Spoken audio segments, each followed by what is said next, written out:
I feel like all I hear about breastfeeding is how hard it is, and parts of it definitely are.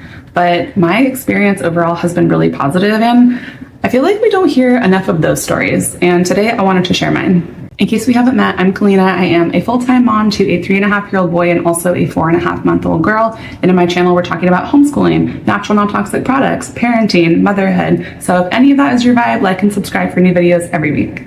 Just for the record, most of my friends have had very tough breastfeeding journeys, from supply issues to pain to issues with the baby's latch. Those experiences that my friends have shared with me have been really heartbreaking and are very real and very valid. And it makes me feel really grateful that I haven't shared all of those same experiences. That's not to say that it's been a total cakewalk for me either. It is definitely hard. First off, it's a full-time job sometimes. Just in my first 3 months alone, for only feeding at night, I think I spent about 11 days total breastfeeding. And I know that because I watched the entirety of Gilmore Girls, Outlander, and also Sex and the City completely through. I have to say that really did help me stay awake at night. Otherwise, I would have been falling asleep.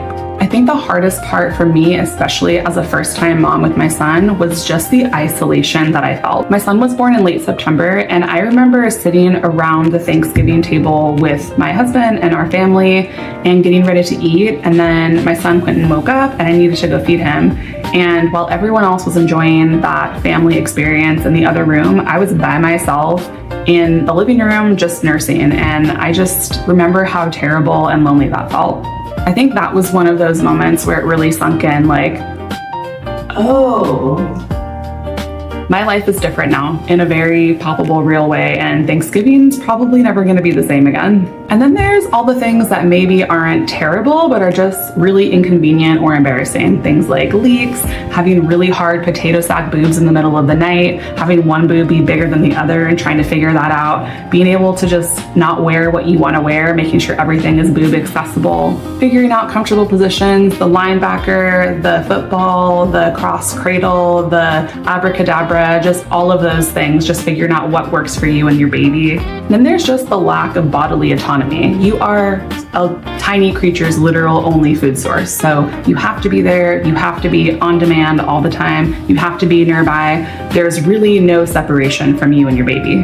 There's also the god-awful unquenchable thirst. There's the Notre Dame style hunchback that develops from feeling constantly bent over at odd angles all the time, or feeding your kid in the corner like a crouched weird creature, trying to hide your boobs from everyone in public. And then my new personal favorite, nursing with one arm while also chasing after my toddler. Not to mention the entire weaning process, which I'm not even going to talk about in this video because I think I'm going to make another full video just about that topic.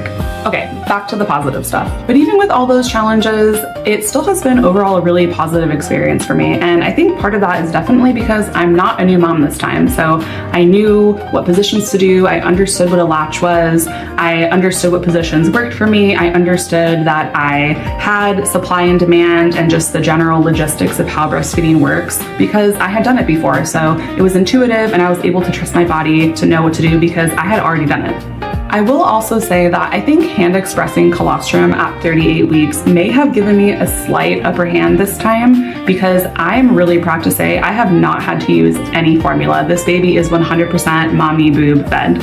Just a side note on that though, hand expressing colostrum can definitely help kick you into labor, so don't do that unless you are ready to have this baby. Another great thing about it is that it's really convenient and it's also free. There's nothing to schlep around. It's just your boob and your baby, so you could do it anywhere, anytime, and it's an incredible bonding experience, just being able to oogle and ogle at your baby, taking that time, especially as a first-time mom, to just slow and scope way down, really getting to watch your baby sleep and all the cute little faces and the noises that they make.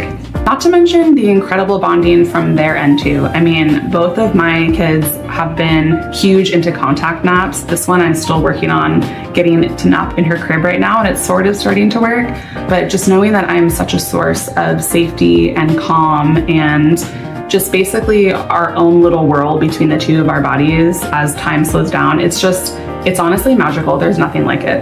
And this time around too, I have so much less stuff. I swear, I had a whole cupboard full of nursing supplies my first time around, and this time I only have a handful of things that I feel like I really need, which I will link below in case that's helpful.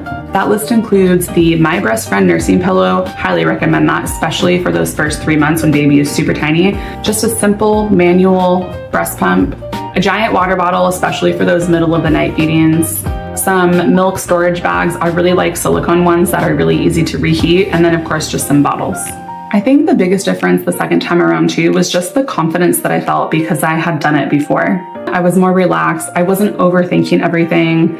I saw a lactation consultant right away both times, so I was able to identify if there were any issues with my baby's latch, get just a re-up on those positions that might work best for me, and also just to have my baby measured after feedings to know if my baby was getting enough and how much she was actually getting each and every feed. Just a side note, with my first, I did supplement a little bit with formula, and honestly, it was from some bad advice that I got from a pediatrician, and looking back at it now, I don't think I actually needed that. I think I just needed to pump a little bit more. So this time I'm really glad that I trusted my gut and did exactly that, because I haven't had any supply issues this time and had to use any formula, which I feel really good about. I know this hasn't been everyone's experience, and if that's not you, that's okay. It doesn't mean that you're doing something wrong. I just think, sometimes it's good to hear about things that are going right and things that are easy. And if you're feeling a little unsure or nervous how it might turn out for you, I just think it might help to hear from someone who's been there, who's had an overall really positive experience, and that it's felt really good, the bonding's been great, and the supply has also been great, because sometimes life isn't hard. Sometimes it's easy and it feels good, and those stories deserve to be shared too. Thanks for watching, and I'll see you in the next one.